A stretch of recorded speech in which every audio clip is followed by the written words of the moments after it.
बंदी छोड़ सतगुरु रामपाल जी परमेश्वर जी की जय हो।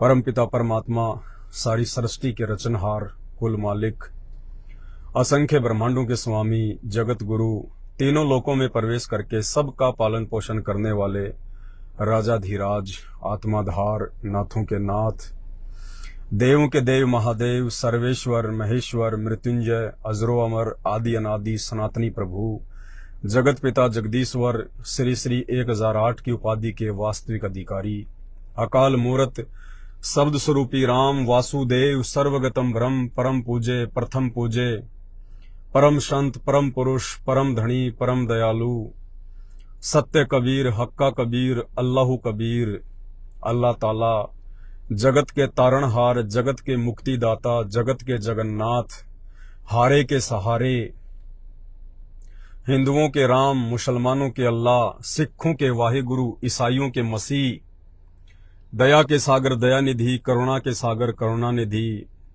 स्वयंभू परिभू, असली लीलाधर, असली मर्यादा पुरुषोत्तम, दुख भंजन, कष्ट हरण, मंगल करण, संकट मोचन, सत्य नारायण, अविगत कबीर, आदि अनादि परमेश्वर, निर्विकार निर्विषम परमात्मा, संत श्रोमणी सतगुरु रामपाल जी परमेश्वर जी के चरण कमल में लाइव वीडियो देख रहे आप और हम सभी भाई बहनों का अनंत कोटि दंडवत प्रणाम।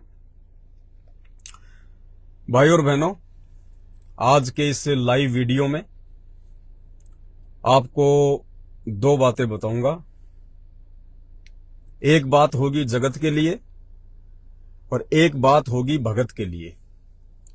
तो सबसे पहले आपको जगत से संबंधित बात बता देता हूं, उसके बाद में जो मेरे भगत भाई बहन हैं, जो परम पूज्य सतगुरु रामपाल जी परमेश्वर जी के शिष्य और शिष्याएं हैं, फिर उनका विश्वास बढ़ाने वाली एक बात बताएंगे। तो सबसे पहले देश और दुनिया के लिए वर्तमान में जो परिस्थितियां बन रही हैं वैश्विक स्तर पर, किसी से भी छुपी हुई नहीं है। पूरी दुनिया बारूद के ढेर पर बैठी है, कब चिंगारी लग जाए कोई भरोसा नहीं है। और ये बहुत जल्दी होने भी वाला है, क्योंकि इंसान ने प्रकृति के साथ में जो खिलवाड़ किया है, इंसानियत और मानवीयता के साथ में जो खिलवाड़ किया है, खामियाजा भी इंसान को ही भुगतना पड़ेगा। जो हैवानियत की हद पार की है, मांसाहार अपनाकर बेजुबान निर्दोष जानवरों का कत्ल करके, तो चुकाना भी इंसान को पड़ेगा। और समय भी आ गया है, वो ऐसी बात नहीं है, क्योंकि प्रकृति तो चुन चुन के अपना बदला लेती है। तो जो परिस्थितियां वर्तमान में बन रही हैं विश्व युद्ध की, धीरे धीरे पूरा विश्व दो खेमों में बढ़ता जा रहा है, और दूसरी तरफ प्रकृति की मार भी इंसान को साथ साथ झेलनी पड़ेगी। इंसान ने जो अपने खुद के पैर पे कुल्हाड़ी मारी है, भौतिकतावाद की आग में कूद के अपनी मनवांछित इच्छाओं की पूर्ति के लिए,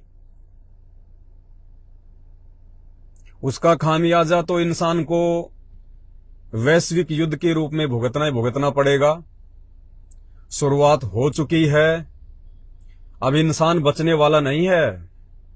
कहीं जाके छुप जाना अब प्रकृति ढूंढ ढूंढ के निकालेगी, कोई नहीं बच पाएगा। और बचेगा कौन, वो भी आपको बताएंगे किस तरह के इंसान इस प्राकृतिक मार से बच सकते हैं। रूस यूक्रेन का युद्ध 1 साल से चल ही रहा है, और अभी 2 दिन पहले आपने देखा इजराइल और हमास के बीच में एक नया युद्ध शुरू हो चुका है। भारत समेत अमेरिका, कई देश इजराइल के समर्थन में आ गए हैं। तो जो मुस्लिम कंट्री हैं, सऊदी अरब वगैरह है, जो जिहादी कंट्रियां हैं, मुस्लिम कंट्रियां, वो हमास के समर्थन में आ गई हैं। पूरा विश्व दो खेमों में बंट रहा है, क्योंकि भविष्यवाणियां फैल नहीं हो सकती। इंसान ने जो बीज बोया है, फसल इंसान ही काटेगा। तो भयंकर मार पड़ने वाली है, भयंकर। और जब पड़ोसी की आग लगती है तो बराबर वाला भी घबराता है, डर उसको भी उतना ही सताता है। तो आने वाले दिनों में आप ये नंगा नाच देखोगे। हमास ने 5000 रॉकेट दागे, हजारों की संख्या में लोग मरे हैं, हजारों की संख्या में। फिर आज इधर से इजराइल ने दाग दिए, उनके हजारों लोग मर गए। तो युद्ध तो निश्चित है, युद्ध निश्चित है, इसमें कोई दो राय नहीं है। और जितने भी भविष्यवक्ता हैं जिन्होंने भविष्यवाणियां की हैं, उनमें सबसे अच्छे भविष्यवक्ता के रूप में फ्रांस देश के नास्ट्रेडमस को माना जाता है। उसके बाद बाबा वेंगा है, और भी बहुत सारे भविष्यवक्ता हैं। ये भारत वाले तो फालतू में वैसे भोगते रहते हैं, इनका कोई लेना देना नहीं है। ये तो दूसरे की भविष्यवाणियों को कॉपी कर करके बोलते हैं, बाकी इनके पास अपनी कोई भी दिव्य दृष्टि नहीं है। तो नास्ट्रेडमस ने जो भविष्यवाणियां की हैं, और उन भविष्यवाणियों का समर्थन यदि नास्ट्रेडमस का बाप कर दे, हाँ जी, नास्ट्रेडमस का बाप, और नास्ट्रेडमस का ही नहीं, पूरी दुनिया का बाप, पूरे ब्रह्मांड का बाप, पूरी सृष्टि का पिता, यदि उनका समर्थन कर दे कि ऐसा होगा, तो उसके अलावा फिर सृष्टि में कोई दूसरा पुरुष नहीं है जो उन घटनाओं को टाल सके, उन घटनाओं को रोक सके। और मैं बात कर रहा हूं, ये ज्ञानगंगा पुस्तक आप मेरे हाथ में देख रहे हैं। आप में से 90% लोग तो जान गए होंगे, पहचान गए होंगे कि किस महापुरुष ने, किस आदि पुरुष ने ये पुस्तक लिखी होगी।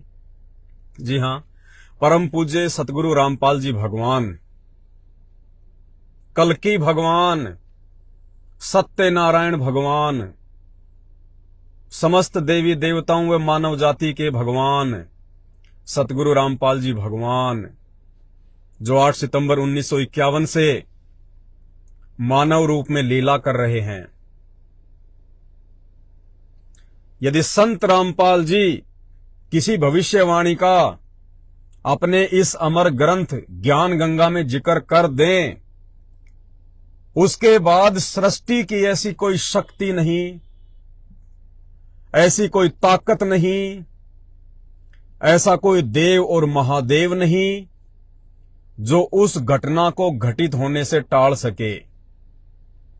और संत रामपाल जी ने नास्ट्रेडमस व अन्य भविष्यवक्ताओं के द्वारा की गई भविष्यवाणियों को अपनी पुस्तक ज्ञान गंगा में जगह दे दी, तो ये निश्चित है सूर्य का उदय और अस्त होने वाला अटल सिद्धांत टल सकता है, लेकिन परमेश्वर सतगुरु रामपाल जी भगवान के द्वारा ज्ञान गंगा में लिखी गई उस घटना को टालना नामुमकिन है। और बहुत सारे भविष्यवक्ताओं की भविष्यवाणियों को जो वर्तमान समय में घटित होनी है, भयंकर तांडव मचने वाला है, भयंकर विनाशकारी परिस्थितियों से देश और दुनिया को गुजरना है, प्राकृतिक तांडव मचने वाला है, अकाल पड़ेंगे, सूखे पड़ेंगे, भूकंप आएंगे, भयंकर महामारियां आएंगी, देश और दुनिया को अपनी औकात याद दिलाई जाएगी। अच्छे अच्छे मंत्री, महामंत्री, प्रधानमंत्री, राष्ट्रपति घुटने के बल आएंगे, क्योंकि जब धरती पे परमात्मा स्वयं प्रकट हो जाता है तो एक समय में केवल वो परमात्मा ही रहता है, सबका सरदार, सबका कैप्टन, सबका मास्टर, सबका गुरु, सबका मार्गदर्शक, फिर वो भगवान ही रहता है। बाकी सब उसके थल्ले थल्ले होते हैं। फिर चाहे वो अमेरिका का राष्ट्रपति हो, चाहे भारत का प्रधानमंत्री हो, सब उसके थल्ले थल्ले रहेंगे। और वो मसीहा, वो भगवान, वो अल्लाह, वो वाहे गुरु स्वयं सतगुरु रामपाल जी परमेश्वर है। 2028 तक पूरी दुनिया इन्हें अपने इष्ट देव के रूप में स्वीकार करेगी, पूरी दुनिया। और उस मसीहा ने जो इस पवित्र पुस्तक ज्ञान गंगा में लिख दिया, और ये कोई सामान्य पुस्तक नहीं है ज्ञान गंगा, ये चारों वेदों से ज्यादा विश्वसनीय पुस्तक है, गीता जी से ज्यादा विश्वसनीय पुस्तक है, बाइबल से ज्यादा विश्वसनीय पुस्तक है, कुरान से ज्यादा विश्वसनीय पुस्तक है, गुरु ग्रंथ साहिब से कई गुना अधिक विश्वसनीय पुस्तक है ज्ञान गंगा। क्योंकि इसको स्वयं उस परमेश्वर ने अपने कर कमलों से लिखा है।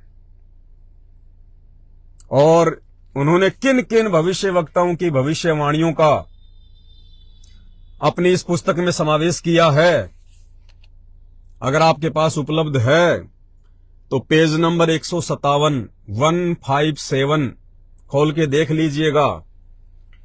संत रामपाल जी महाराज के समर्थन में अन्य भविष्य वक्ताओं की भविष्यवाणियां, 4-5 भविष्य वक्ता हैं, उनकी भविष्यवाणियों को संत रामपाल जी ने अपने इस पवित्र अमर ग्रंथ में जगह दी है। यानी डेफिनेटली वो घटनाएं घटेंगी। दुनिया की तो छोड़िए, ब्रह्मांड की कोई शक्ति उन घटनाओं को घटित होने से नहीं रोक सकती। ध्यान से सुनिएगा। नंबर 1, इंग्लैंड के ज्योतिषी कीरो ने सन 1925 में लिखी पुस्तक में भविष्यवाणी की है, 20वीं सदी अर्थात सन 2000 के उत्तरार्ध में, यानी सन 2000 के बाद, सन 1950 के पश्चात उत्पन्न संत, यानी 8 सितंबर 1951 में संत रामपाल जी भगवान धरती पे प्रकट हुए। ये उसी का समर्थन कर रहे हैं कि सन 1950 के पश्चात उत्पन्न संत की विश्व में एक नई सभ्यता लाएगा जो संपूर्ण विश्व में फैल जाएगी। यानी वो संत एक आध्यात्मिक जागृति को जन्म देगा जो पूरे संसार में फैल जाएगी। यानी उनका आध्यात्मिक ज्ञान पूरे जगत में फैलेगा। भारत का वह एक व्यक्ति सारे संसार में ज्ञान क्रांति ला देगा। भारत का वह एक व्यक्ति सारे संसार में ज्ञान क्रांति ला देगा। नंबर 2, भविष्य वक्ता श्री वेजिलेटिन के अनुसार 20वीं सदी के उत्तरार्ध में, यानी 1950 के बाद, विश्व में आपसी प्रेम का अभाव, मानवता का हास, माया संग्रह की दौड़, लूट एवं राजनेताओं का अन्यायी हो जाना आदि आदि बहुत से उत्पात देखने को मिलेंगे। आप सब देख भी रहे हैं। परंतु भारत से उत्पन्न हुई शांति, भ्रातृत्व भाव पर आधारित नई सभ्यता संसार में देश, प्रांत और जाति की सीमाएं तोड़कर विश्व भर में अमन व चैन उत्पन्न कर देगी। यानी संत रामपाल जी परमेश्वर की तरफ स्पष्ट रूप से इशारा है कि वो जो अमर ज्ञान इस देश और दुनिया को देंगे, उस ज्ञान को उनके अनुयायी ग्रहण करके अपने जीवन में लागू करके जाति, पाति, धर्म, इन सब बेड़ियों को तोड़ देंगे और पूरे विश्व में एक बार फिर से भाईचारा और चैनो अमन होगा। नंबर 3, अमेरिका की भविष्यवक्ता जीन डिक्सन के अनुसार 20वीं सदी के अंत से पहले विश्व में एक घोर हाहाकार तथा मानवता का संहार होगा। वैचारिक युद्ध के बाद आध्यात्मिकता पर आधारित एक नई सभ्यता संभवतः भारत के ग्रामीण परिवार के व्यक्ति के नेतृत्व में जमेगी और संसार से युद्ध को सदा सदा के लिए विदा कर देगी।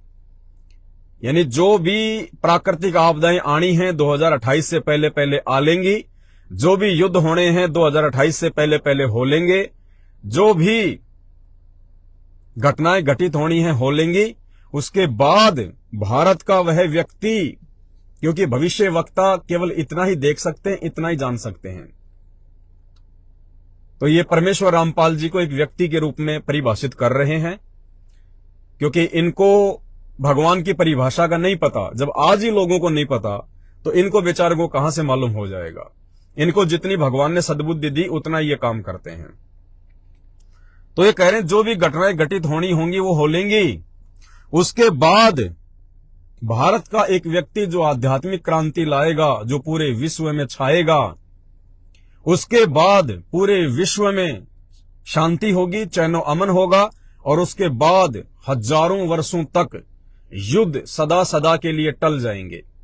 यानी उसके बाद फिर दुनिया में कोई लड़ाई झगड़ा, कोई युद्ध नहीं होगा, क्योंकि कलयुग में सतयुग आएगा, सतयुग जैसा माहौल होगा। और संत रामपाल जी का ज्ञान और उनकी शिक्षा, जब आप उनके प्रवचन सुनेंगे, आप उनके सत्संग सुनेंगे, तो आपको पता चलेगा कि संत रामपाल जी का ज्ञान लेने के बाद, उनके नियम फॉलो करने के बाद इंसान चींटी तक को नहीं सता सकता। किसी दूसरे व्यक्ति को सताने और मारने की तो बात कोसों दूर है।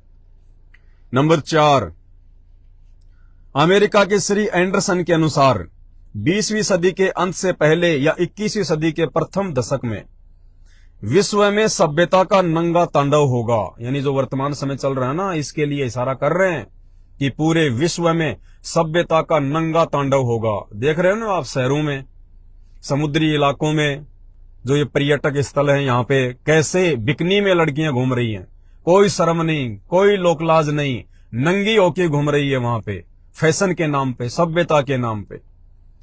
इस बीच भारत के एक देहात का एक धार्मिक व्यक्ति, यानी परमेश्वर रामपाल जी के ऊपर स्पष्ट संकेत, इस बीच भारत के एक देहात का एक धार्मिक व्यक्ति, एक मानव, एक भाषा और झंडा की रूपरेखा का संविधान बनाकर, यानी एक भाषा होगी, एक झंडा होगा।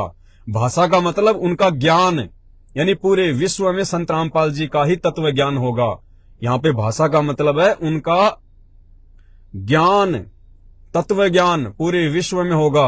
और झंडा, झंडे का मतलब होता है एक छत्र राज्य, यानी केवल उन्हीं का साम्राज्य होगा पूरे विश्व पर, उन्हीं का ज्ञान होगा, वही पूरी दुनिया के सरदार होंगे।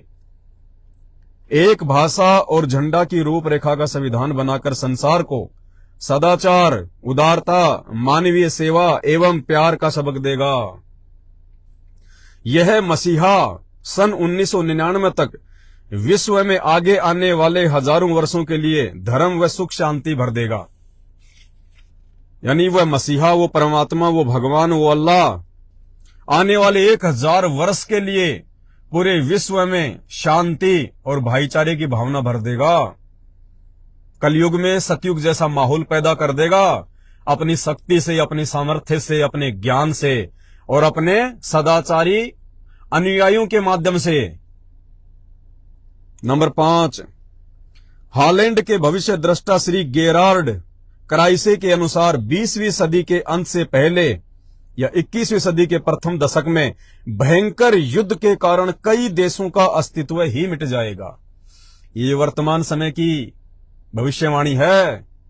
2028 तक विश्व में से कई देशों का, जो छोटे छोटे देश है ना, उनका तो अस्तित्व ही समाप्त हो जाएगा विश्व युद्ध के कारण। परंतु भारत का एक महापुरुष संपूर्ण विश्व को मानवता के एक सूत्र में बांध देगा। वह हिंसा, फूट, दुराचार, कपट आदि संसार से सदा के लिए मिटा देगा 2028 के बाद।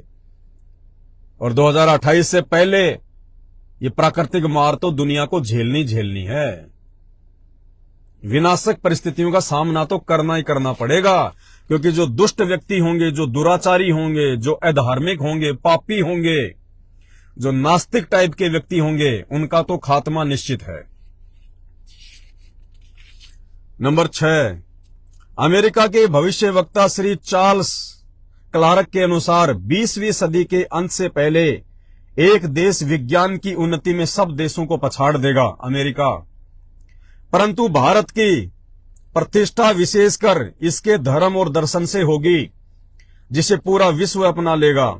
यह धार्मिक क्रांति 21वीं सदी के प्रथम दशक में संपूर्ण विश्व को प्रभावित करेगी और मानवता को आध्यात्मिकता पर विवश कर देगी।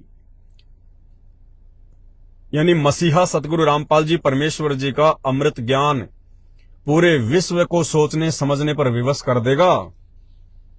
नंबर 7, हंगरी की महिला ज्योतिषी बोरिस्का के अनुसार सन 2000 ईस्वी से पहले उग्र परिस्थितियां, हत्या और लूटमार के बीच ही मानवीय सद्गुणों का विकास एवं भारतीय फरिश्ते के द्वारा भौतिकतावाद से सफल संघर्ष के फलस्वरूप होगा, जो चिर स्थायी रहेगा। इस आध्यात्मिक व्यक्ति के बड़ी संख्या में छोटे छोटे लोग ही अनुयायी बनकर भौतिकतावाद को आध्यात्मिकता में बदल देंगे। यानी संत रामपाल जी भगवान के ज्ञान आधार से, उनकी शिक्षाओं पे चलते हुए, उनके फॉलोवर इस भौतिकतावाद की आग में ना पड़कर सामान्य जीवन जीते हुए, सामान्य विचारों के साथ में चलते हुए, ऊंची सोच को आधारित बनाकर चलते हुए पूरे विश्व में धीरे धीरे धीरे धीरे संत रामपाल जी के ज्ञान का डंका बजा देंगे। नंबर 8, फ्रांस के डॉक्टर जूल वर्न के अनुसार सन 1990 के बाद यूरोपीय देश भारत की धार्मिक सभ्यता की ओर तेजी से झुकेंगे। सन 2000 तक विश्व की आबादी 640 करोड़ के आसपास होगी। देखो भविष्यवाणियां हैं ये आज से सैकड़ों वर्ष पहले की गई थी। और क्या कहा था इन्होंने कि सन 2000 तक विश्व की आबादी 640 करोड़ के आसपास होगी, और बिल्कुल साढ़े 6 करोड़ के 6.5 करोड़ के आसपास, सॉरी 650 करोड़ के आसपास, यानी 6.5 अरब के आसपास सन 2000 में भारत की पूरे विश्व की जनसंख्या थी। भारत से उठी ज्ञान की क्रांति नास्तिकता का नाश करके आंधी तूफान की तरह संपूर्ण विश्व को ढक लेगी। उस भारतीय महान आध्यात्मिक व्यक्ति के अनुयायी देखते देखते एक संस्था के रूप में आत्म शक्ति से संपूर्ण विश्व पर प्रभाव जमा लेंगे। और नंबर 9 और 10 महत्वपूर्ण है, ध्यान से सुनना। 10 नंबर की जो भविष्यवाणी है वो भारत के ऊपर है। 9 नंबर, फ्रांस के नास्त्रेदमस के अनुसार विश्व भर में सैनिक क्रांतियों के बाद थोड़े से ही अच्छे लोग संसार को अच्छा बनाएंगे। यानी नास्त्रेदमस के अनुसार विश्व में जगह जगह जो सैनिक क्रांतियां होंगी, यानी जो विश्व युद्ध होंगे, देश आपस में लड़ेंगे, झगड़ेंगे सीमाओं के लिए, कोई वीटो पावर के लिए, कोई हथियारों के लिए, कोई पदार्थों के लिए, कोई तेल के लिए। तो क्या कह रहे हैं, फ्रांस के नास्त्रेदमस के अनुसार विश्व भर में सैनिक क्रांतियों के बाद थोड़े से ही अच्छे लोग संसार को अच्छा बनाएंगे। यानी सन 2028 से पहले पहले जितने भी कुकर्मी, अधर्मी और पापी इंसान हैं, उनका प्राकृतिक मार से और वैश्विक युद्ध से खात्मा हो लेगा। और उसके बाद थोड़े से ही लोग पूरे विश्व को अच्छा बनाएंगे। यानी उसके बाद धार्मिक व्यक्ति बचेंगे, अच्छे व्यक्ति बचेंगे। उनमें से 90% संत रामपाल जी की शरण में होंगे, और उन्हीं व्यक्तियों के माध्यम से फिर आगे पूरे विश्व को सतयुग में बदला जाएगा। कोई किसी को दुखी करने वाला नहीं होगा, कोई किसी को परेशान करने वाला नहीं होगा, बेवजह कोई किसी की संपत्ति नहीं हड़पेगा, कोई किसी की माँ बहन बेटे के ऊपर बुरी नजर नहीं डालेगा। सब अपने अपने हिस्से का खाएंगे। अमीरी गरीबी का भेद समाप्त कर दिया जाएगा, जात पात का भेद समाप्त कर दिया जाएगा संत रामपाल जी भगवान के ज्ञान से। जिनका महान धर्मनिष्ठ विश्व विख्यात नेता 20वीं सदी के अंत और 21वीं सदी की शुरुआत में किसी पूर्वी देश से जन्म लेकर भ्रातृवर्ती का सौजन्यता द्वारा सारे विश्व को एकता के सूत्र में बांध देगा। संत रामपाल जी भगवान पे संकेत। नास्त्रेदमस शतक 1 श्लोक 50 में प्रमाणित कर रहा है। ये उसकी पुस्तक का है, शतक 1 और श्लोक 50। 3 ओर से सागर से घिरे द्वीप में उस महान संत का जन्म होगा। यानी वो महान संत, वो परमात्मा, वो परमेश्वर एक मानव रूप में, एक व्यक्ति के रूप में 8 सितंबर 1951 को भारत में प्रकट होगा। उस समय उस तत्व ज्ञान के अभाव से अंधेरा होगा। जिस समय वो संत धरती पर प्रकट होगा 1951 में, उस समय धरती पर अंधकार होगा। अंधकार कैसे? हर तरफ पाखंड फैल चुका होगा, किसी को भी धर्म की जानकारी नहीं होगी, सब अपने अपने अनुसार शास्त्रों की व्याख्या करेंगे, किसी को भी सतभक्ति की जानकारी नहीं होगी। नैतिकता का पतन होकर हाहाकार मचा होगा। वह सायरन यानी धार्मिक नेता गुरुवर अर्थात गुरु जी को श्रेष्ठ मानकर अपनी साधना करेगा तथा करवाएगा। वह धार्मिक नेता तत्वदर्शी संत अपने धर्म बल अर्थात भक्ति की शक्ति से तथा तत्व ज्ञान द्वारा सर्व राष्ट्रों को नत मस्तक कर देगा। यानी परमेश्वर रामपाल जी भगवान के ज्ञान में इतनी शक्ति और इतनी सामर्थ्यता होगी, पूरा विश्व एक दिन उनके चरणों में नतमस्तक होगा, पूरा विश्व। एशिया में उसे रोकना अर्थात उसके प्रचार में बाधा करना पागलपन होगा। विशेषकर एशिया महाद्वीप में परमेश्वर रामपाल जी भगवान के ज्ञान को रोकना कहते हैं पागलपन होगा, पागलपन।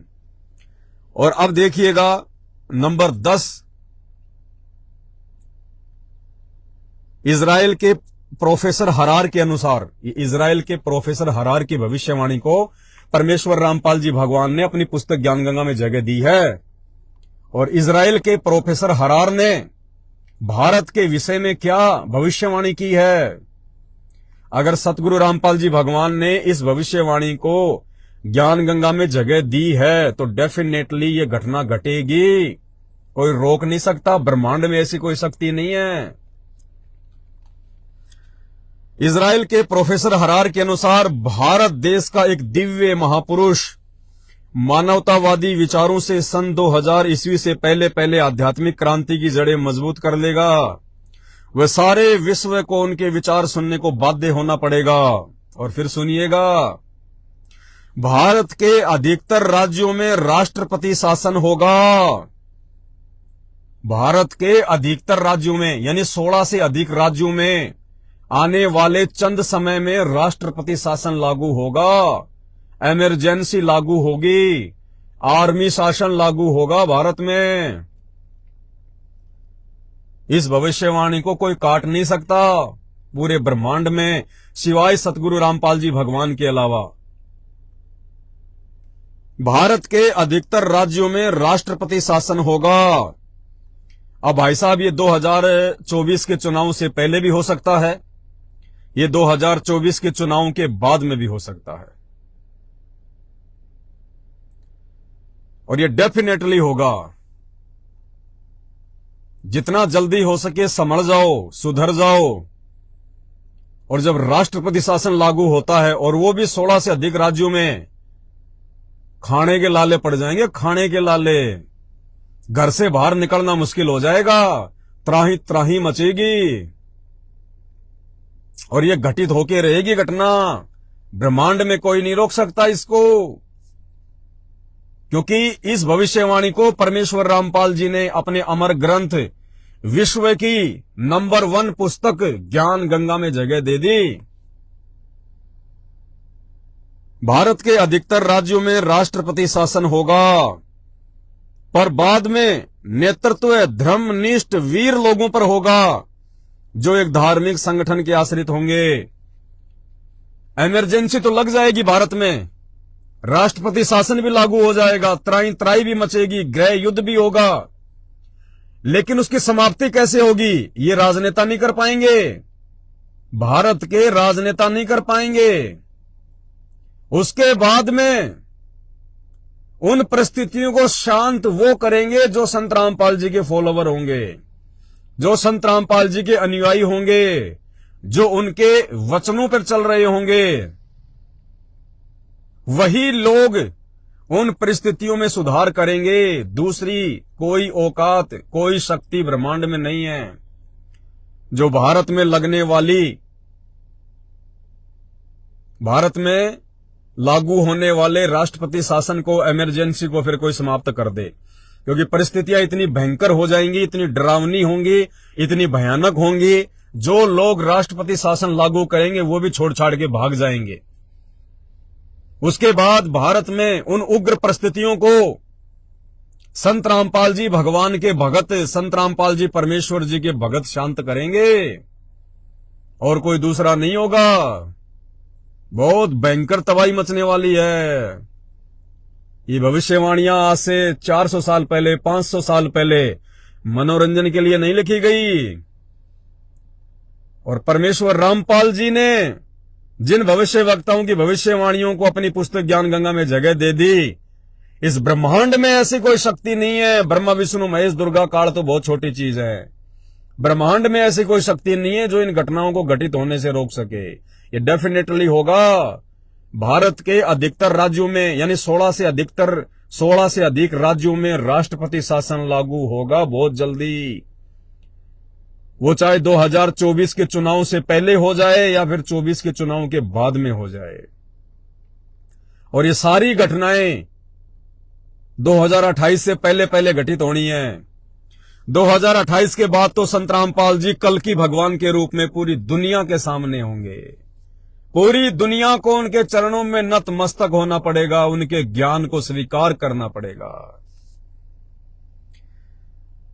और भी बहुत सारी भविष्यवाणियां हैं और कई बातें इन्होंने लिखी है। एक दास ने आज से 5-7 दिन पहले बाइबल के ऊपर एक वीडियो बनाया था। बाइबल में न्याय के दिन मती नाम का कोई चैप्टर है, उसमें लिखा हुआ है कि जब वो मसीहा दुनिया के सामने प्रकट होगा संत रामपाल जी के विषय में, उस समय भारत की कैसी परिस्थितियां होंगी, पूरे विश्व की कैसी परिस्थितियां होंगी, कितनी भयानक और डरावनी परिस्थितियां होंगी। यानी चारों तरफ युद्ध का माहौल होगा, लड़ाई झगड़े होंगे, अकाल पड़ेंगे, सूखे पड़ेंगे, महामारियां फैलेंगी।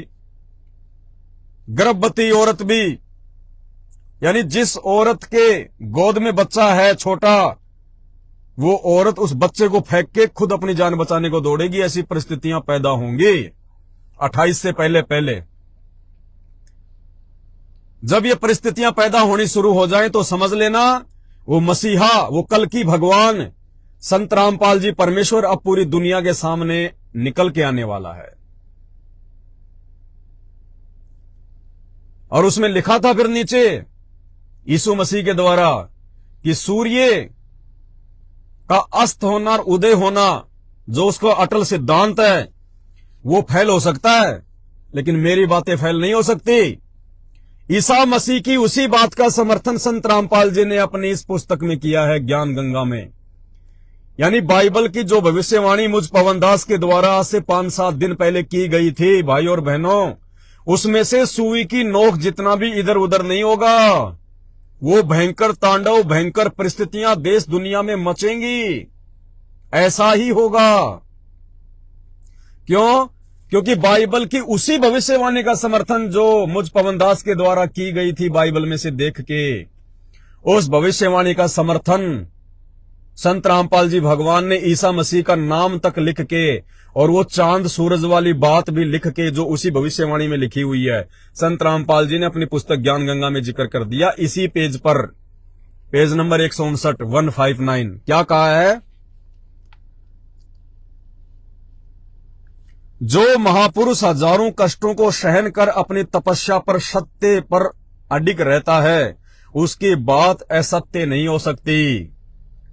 सत्य पर अडिग रहते हुए ईसा मसीह ने अपने शरीर में कीलों की भयंकर पीड़ा को झेला। सुकरात ने जहर का प्याला पिया। श्री राम तथा श्री कृष्ण जी को भी यातनाओं का शिकार होना पड़ा। अब देखिए ध्यान से, वो बाइबल वाली भविष्यवाणी का समर्थन कर रहे हैं संत रामपाल जी। ईसा मसीह ने कहा था कि पृथ्वी और आकाश टल सकते हैं, सूर्य का अटल सिद्धांत है उदय अस्त, वो भी निरस्त हो सकता है, लेकिन मेरी बातें कभी झूठी नहीं हो सकती। कौन सी बातें? वही बातें जिन बातों का इस दास ने बाइबल में से वीडियो बनाया था, उन भविष्यवाणियों का कि उस संत रामपाल जी भगवान के हिसार जेल से बाहर आने से पहले कैसी कैसी विकट परिस्थितियां देश और दुनिया में पैदा होंगी। उसी भविष्यवाणी में ये सूर्य और चांद वाली बात भी ईसा मसीह के द्वारा लिखी गई है। और सेम उसी बात का, उसी भविष्यवाणी का संत रामपाल जी ने अपने अमर ग्रंथ ज्ञान गंगा में पेज नंबर 159 पर जिक्र कर दिया। तो डेफिनेटली ऐसा ही होगा, कोई माइका लाल इसको रोक नहीं सकता। चारों तरफ युद्ध का माहौल, विश्व युद्ध, भूकंप आएंगे, अकाल पड़ेगा, सूखा पड़ेगा, अनाज के लिए लोग त्राही त्राही करेंगे। बहुत थोड़ी जनसंख्या रह जाएगी पूरी दुनिया की, बहुत थोड़ी। ये डेफिनेटली होना है। अभी भी विनती करता हूं, प्रार्थना कर रहा हूं, आप लोगों को बार बार सन 2028 तक का जो टारगेट दिया जा रहा है, इस चीज को थोड़ा सीरियस ले लो, ये मजाक की बातें नहीं है दुनिया वालों। ऐसा ही होगा, ऐसा ही तांडव मचेगा। नास्ट्रेडमस बोलता हम नहीं मानते, बाबा वेंगा बोलती हम नहीं मानते, प्रोफेसर हरारे बोलते हम नहीं मानते, लेकिन सृष्टि के उत्पत्ति करता परमेश्वर ने, जो आज वर्तमान में आप और हमारी तरह के इंसान रूप में धरती पे प्रकट है, संत रामपाल जी के रूप में, यदि उन्होंने उन भविष्यवाणियों का अपनी पुस्तक में जिक्र कर दिया तो डेफिनेटली होगा। ब्रह्मांड में कोई शक्ति नहीं है जो रोक दे, जो टाल दे।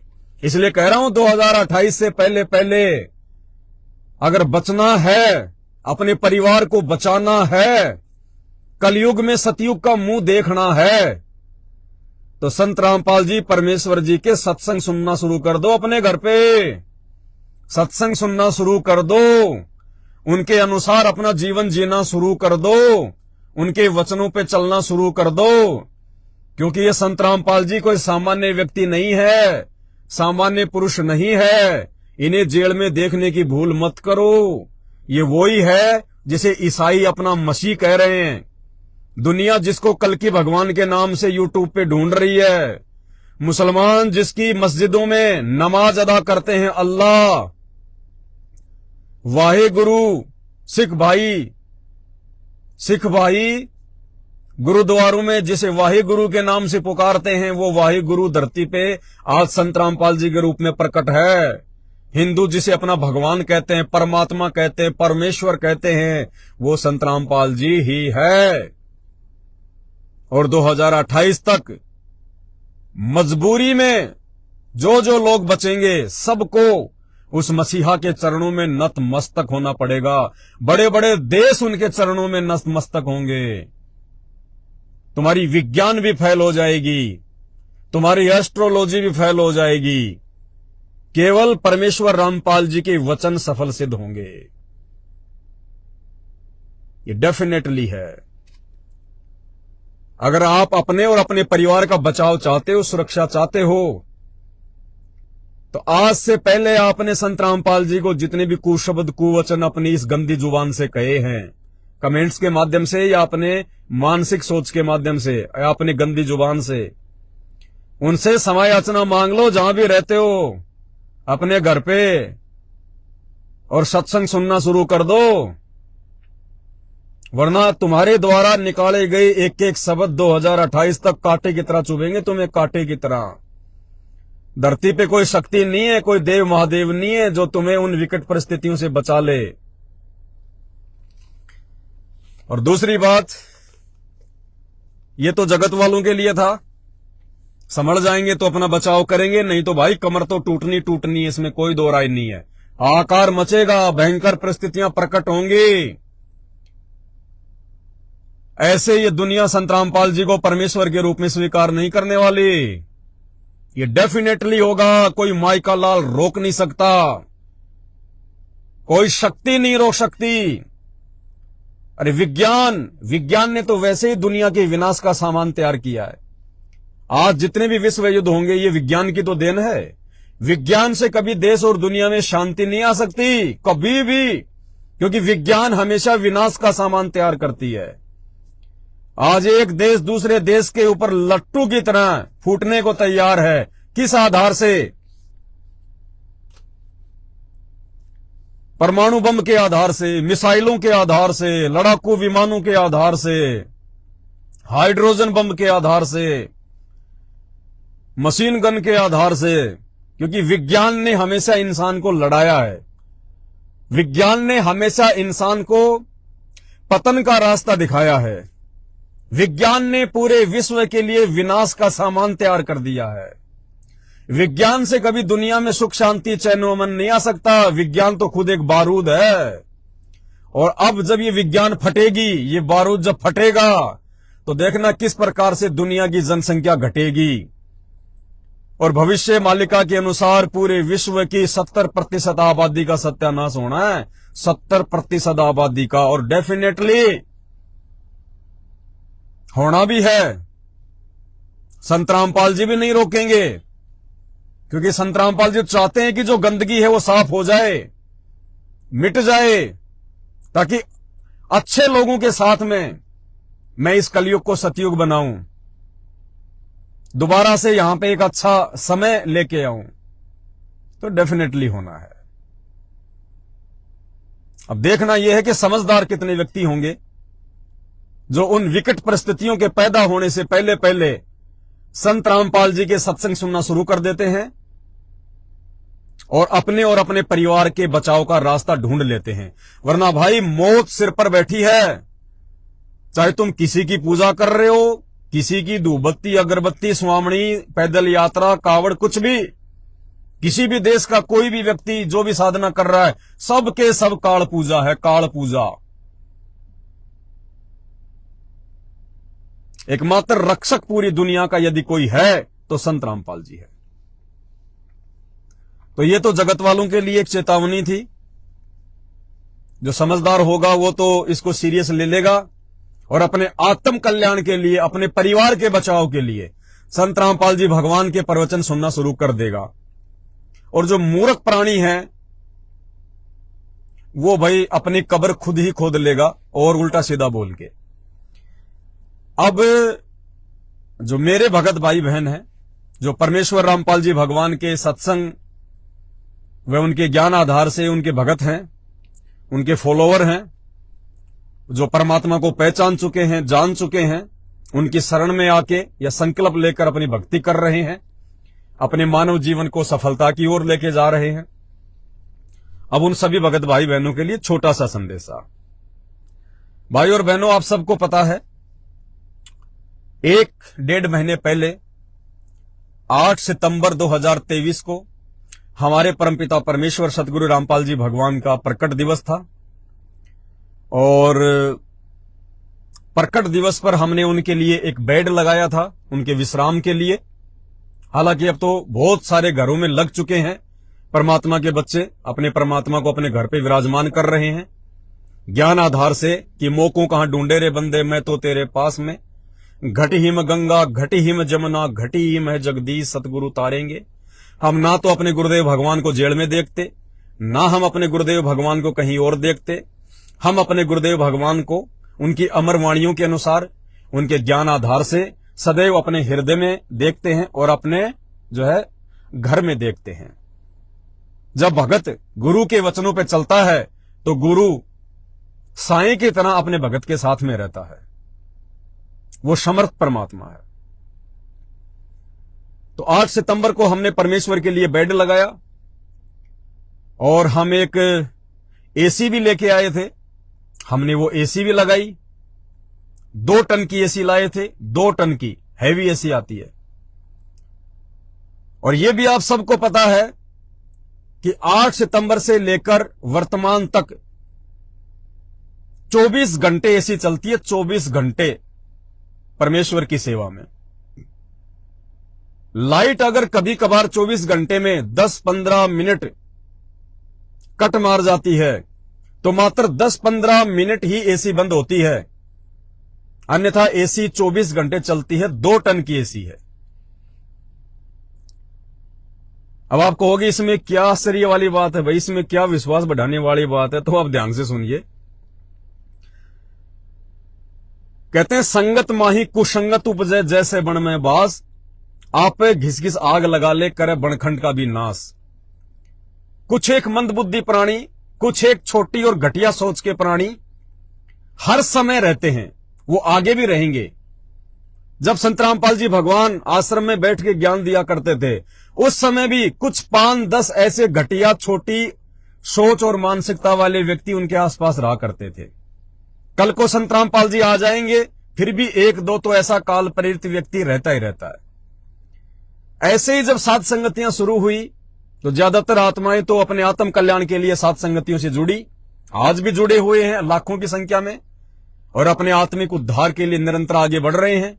उन आत्माओं को राग द्वेष लड़ाई झगड़े निंदा बिंदा ईर्ष्या इनसे कोई लेना देना नहीं है। ये सारी चीजें छोड़ के तो हम सतगुरु रामपाल जी भगवान के मार्ग में आए हैं, भक्ति करने के लिए निकल पड़े हैं। और उन्हीं चीजों का यदि हम समावेश अपने जीवन में करेंगे तो हमसे बड़ा कोई गधा नहीं, कोई दुष्ट नहीं। लेकिन 1-2% ऐसी निकम्मी आत्माएं आपको हर जगह देखने को मिलेंगी। और ऐसी जो निकम्मी आत्माएं थी साध संगतियों में, तो समय समय पर परमेश्वर ने उन मूर्खों का साध संगतियों से सफाया भी किया है।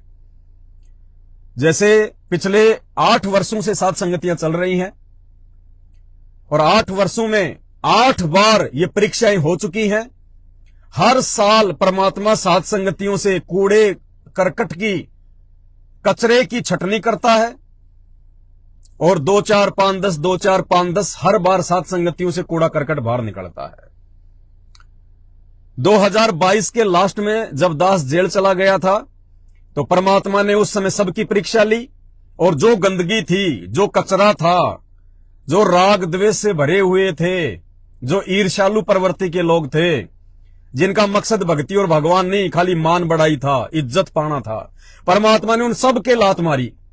वो सारा का सारा कूड़ा करकट साध संगति रूपी उस परिवार से परमात्मा ने बाहर निकाल दिया और उस कूड़े करकट को वहीं फेंक दिया जहां पे उनकी जगह थी। सतलोक आश्रम मैनेजमेंट, सतलोक आश्रम हरियाणा, जहां पे कूड़े करकट की उपयुक्त जगह है, समुचित जगह है, उस कूड़े करकट को वहीं से परमात्मा ने उठा के फेंक दिया कि नालायको, मैंने तुम्हें इसी कूड़े करकट से उठा के साध संगतियों से जोड़ा था ताकि तुम अपने आप को शुद्ध कर लो, साफ सुथरा कर लो, भक्ति के लायक बना लो। लेकिन तुम्हारी तो आदत वो घटिया की घटिया, तुम तो कूड़े में ही राजी हो। एक छोटी सी कहानी दास को याद आ गई। एक ऋषि जी कहीं पे कोई तपस्या कर रहे थे तो पास में ही एक चुईया थी, छोटी सी चुईया, उसके माता पिता मर गए थे, वो अकेली थी। तो ऋषि जी के आसपास वो घूमने लगी, टहलने लगी। तो ऋषि जी ने उस चुईया को पकड़ के अपने पास में रख लिया, उसका पालन पोषण करने लगे, क्योंकि साधु संतों में दयालुता बहुत ज्यादा होती थी पहले, आज भी है। अब ऋषि जी ने देखा यार चुईया है, बेचारी कैसे रहेगी, कैसे करेगी, ऐसा करता हूं मेरी मंत्र शक्ति से मैं इसको एक सुंदर कन्या बना देता हूं। तो ऋषि ने उसको सुंदर कन्या बना दिया। कन्या जब जवान हुई तो ऋषि ने सोचा कि अब इसकी शादी कर देनी चाहिए। अब शादी करनी है तो लड़का भी कोई उपयुक्त होना चाहिए। तो ऋषि ने कहा कि बेटी, मैंने सूर्य देव से बात की है तेरी शादी के लिए, सूर्य देव से। अच्छा, हाँ। बोले बहुत अच्छी बात है पिताजी। लड़की ने हां भर दी। थोड़ी देर बाद लड़की ने क्या देखा कि सूर्य देव को बादलों ने ढक लिया। तो लड़की ने कहा कि पिताजी ये कौन है जिन्होंने मेरे होने वाले पति सूर्य देव के रोशनी को भी फीका कर दिया। बोला बेटी ये बादल है, बादल। बोला पिताजी मैं तो बादल से शादी करूंगी, बादल से। कोई बात नहीं बेटी, मैं बादल से बात करता हूं। ऋषि जी ने बादल से बात करी तो कहा जी मैं तैयार हूं शादी के लिए। लड़के ने कहा जी ठीक है, मेरे को तो ऐसा महान पति चाहिए, सर्वशक्तिमान पति चाहिए। थोड़ी देर बाद हवा चली और बादल भी इधर उधर भागने लगे। तो लड़की ने देखा पिताजी ये क्या चीज है जिन्होंने मेरे होने वाले पति बादल को भी इधर उधर पछाड़ मारा, भाग खड़ा हुआ मेरा पति। बोला बेटी ये हवा है, हवा। बोला पिताजी मैं तो हवा से शादी करूंगी। बोला बेटी जैसी तेरी मर्जी। ऋषि शक्तिमान थे, तुरंत गए हवा के पास में, बातचीत करी, यस हो गई, फाइनल। लड़की ने भी फाइनल कर दिया। थोड़ी देर बाद वो हवा जिधर जा रही थी उधर से वापस आने लग गई। तो लड़की ने कहा पिताजी सामने ऐसी क्या चीज है जो मेरे होने वाले पति का रास्ता रोक दिया और मेरा पति उससे टक्कर ना लेके वापस भाग रहा है। उसने कहा बेटी वो पहाड़ है, पहाड़। ये हवा वहां से टकरा के वापस आ रही है। उसने कहा पापा जी मैं तो पहाड़ से शादी करूंगी। मतलब बेटी जैसी तेरी मर्जी। ऋषि जी ने पहाड़ से बात करी, पहाड़ ने कहा जी मैं राजी हूं। ठीक है जी। लड़की अपने पति से मिलने गई, पहाड़ की तरफ घूमने गई शाम को। तो लड़की ने देखा कि यार ये तो इसके अंदर इतने सारे बिल छेद ही छेद हो रहे, पूरा का पूरा इसको खोखला कर रखा है, इसको है छेद छेद कर दिए इसमें। बोले पापा जी, बोले हाँ बेटा। बोले वो कौन है जिसने मैंने होने वाले पति के अंदर छेद ही छेद कर दिए, इतने सारे होल कर दिए, मिट्टी निकाल दी उसके अंदर से। बोला बेटी वो चूहे हैं, चूहे। बोला पिताजी मैं तो चूहे से शादी करूंगी। बोला बेटी तू पहले चूही आई थी और तेरी चूहे से शादी होगी बेटी, चल तथास्तु। उसी समय ऋषि ने उसको वापस लड़की से चूहिया बना दिया और पकड़ के एक चूहा उनकी शादी कर दी। तो भाई और बहनों, परमात्मा ने जो व्यक्ति, जो अच्छी आत्माएं थी, उनको परमात्मा ने वो गंदगी रूपी सतलोक आश्रम मैनेजमेंट हरियाणा से निकाल के साथ संगति से जोड़ के एक इंसान बनाया था, एक भगत बनाया था कि ये मेरी अच्छी आत्माएं हैं, उधर रहेंगी, ये भटकेंगी, काल इनको दबोच ले जाएगा, अपना जीवन बर्बाद करेंगी, क्यों ना इन आत्माओं को मैं एक मौका दे दूं।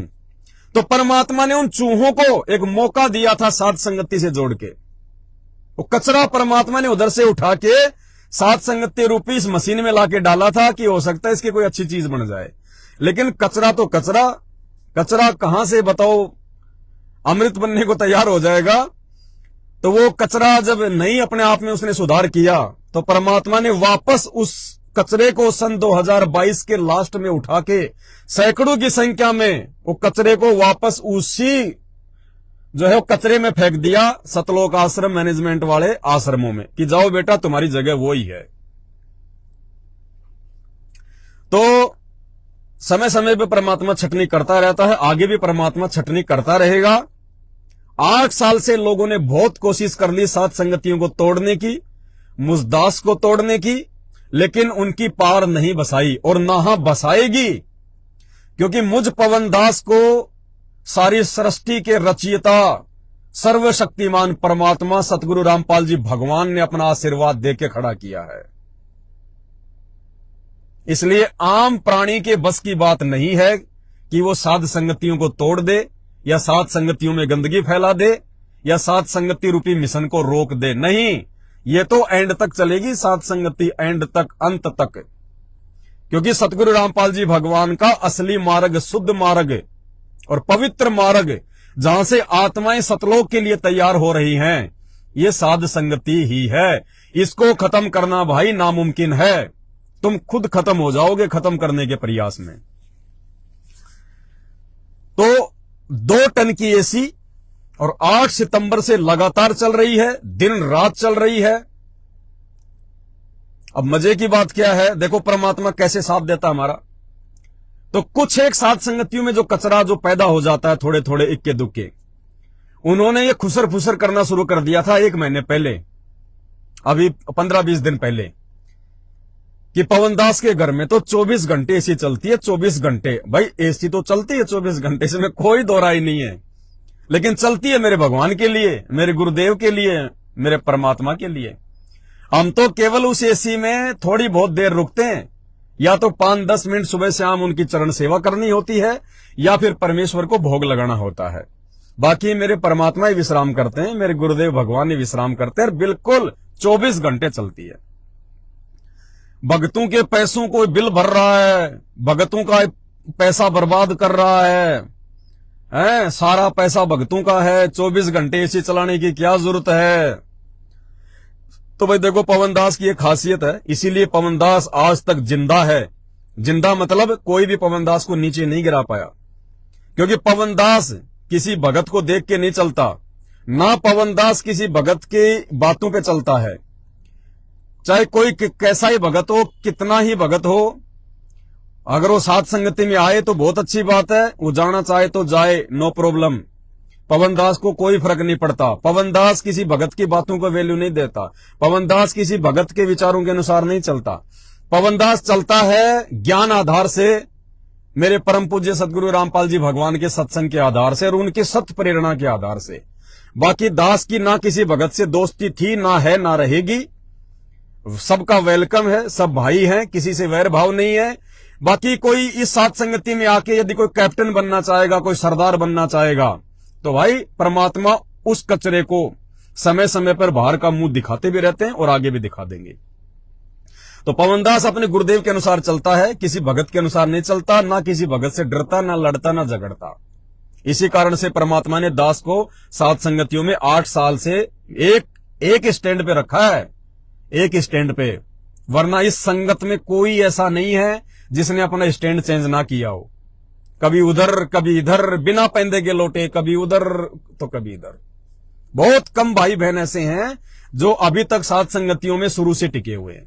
बाकी बिना पैंदे के लौटे, कोई 2 साल, कोई 4 साल, कोई 6 महीने, कोई 2 महीने।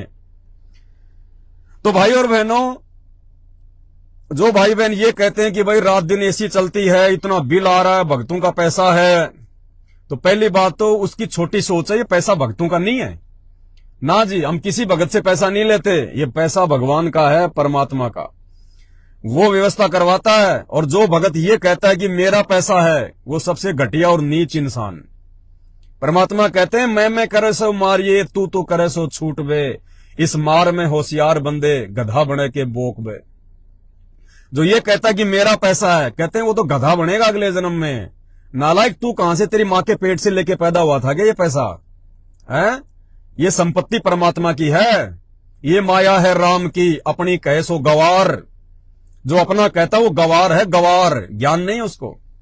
तो भाई और बहनों, बिजली का बिल भी आना था, तो बिजली का बिल भी आ गया कल परसों, 1 महीने का। और 1 महीना ही हमारे को एसी लगाए हुआ है, 1 महीना, और 1 महीने का पूरा बिल भी आ गया।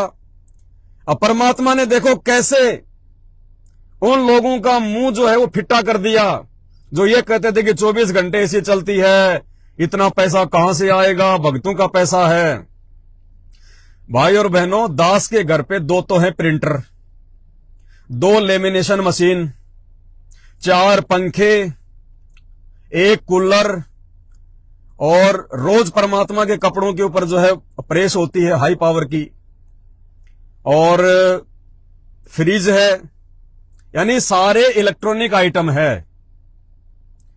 और आपको पता है कि सात संगतियों के लिए सारी सामग्री दास स्वयं तैयार करता है, चाहे पुस्तकें हो, चाहे मेमोरी कार्ड हो, चाहे आपके मंत्र कार्ड हो, चाहे आरती के कार्ड हो, चाहे गुरुदेव भगवान की फोटोएं हो, सब कुछ दास के घर पे तैयार होती है।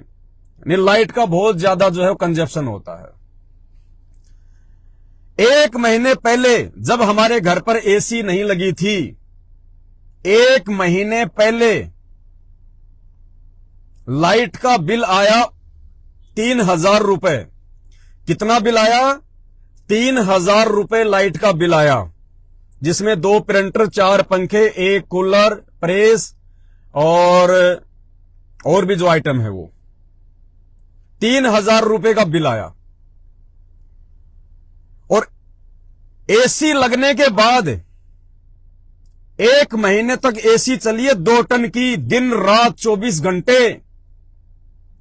और एसी लगने के बाद इस महीने जो बिल आया है, आपको जानकर अचंभा होगा, पिछले महीने से 100 रुपए कम। यानी जब एसी नहीं चलती थी उस समय तो 3000 का बिल, और जब दिन रात एसी चल रही है भगवान की सेवा में तो 2900 रुपए का बिल।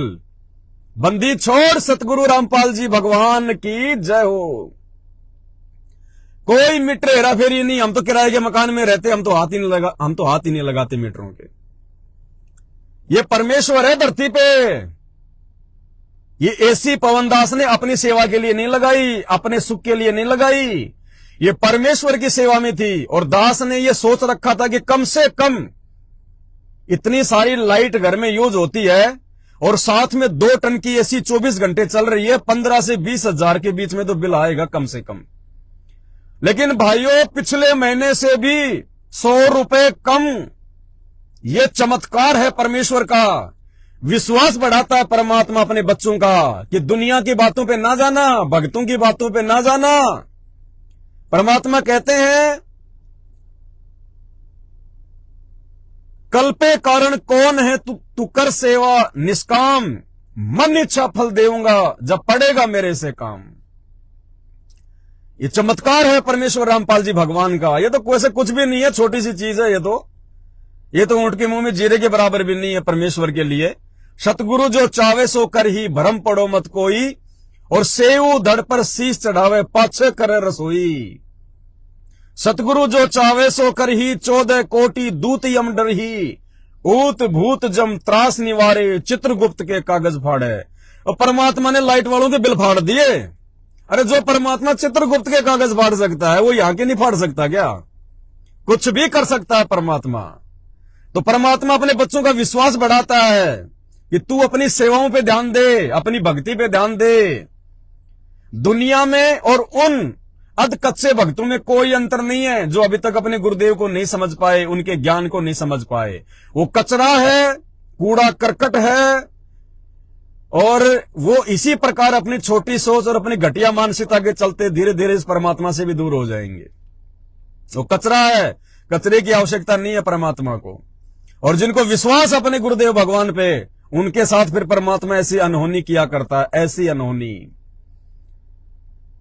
तो जिस समय एसी नहीं थी उस समय तो 3000 का बिल, और जब पूरे महीने एसी चली है और 24 घंटे चली है और 2 टन की एसी, और पिछले महीने से 100 रुपए कम, यानी एसी का बिल तो गायब, उससे भी 100 रुपए कम। अब इसको कहते हैं परमात्मा का आशीर्वाद है। इसलिए दास के साथ में पल पल परमात्मा है, पल पल गुरुदेव भगवान है। इसलिए हमने भगवान के लिए कहीं भ्रम में भटकने की जरूरत नहीं है। सतगुरु रामपाल जी भगवान के लिए हमने किसी आश्रम में धक्के खाने की जरूरत नहीं है, किन्हीं आश्रमों में भटकने की जरूरत नहीं है। अगर विश्वास है, कहे कबीर सुनो भाई साधो मैं तो हूं विश्वास में, तो परमात्मा आपके घर पे भी है, आपके पास में रहेगा मालिक के। और वो प्रोसीजर परमात्मा ने सात संगतियों के माध्यम से शुरू करवा दी है। भाई और बहनों, जब तक सतगुरु रामपाल जी भगवान हिसार जेल से बाहर नहीं आ जाते हैं, तब तक हमने भगवान को कहीं नहीं देखना सिवाय अपने घट में और अपने घर में, कहीं नहीं देखना। और यदि कोई भगवान को कहीं और देख रहा है तो वो मूर्ख आदमी है, जाहिल है, वो गवार है। उसे अभी तक परमात्मा का ज्ञान ही समझ में नहीं आया।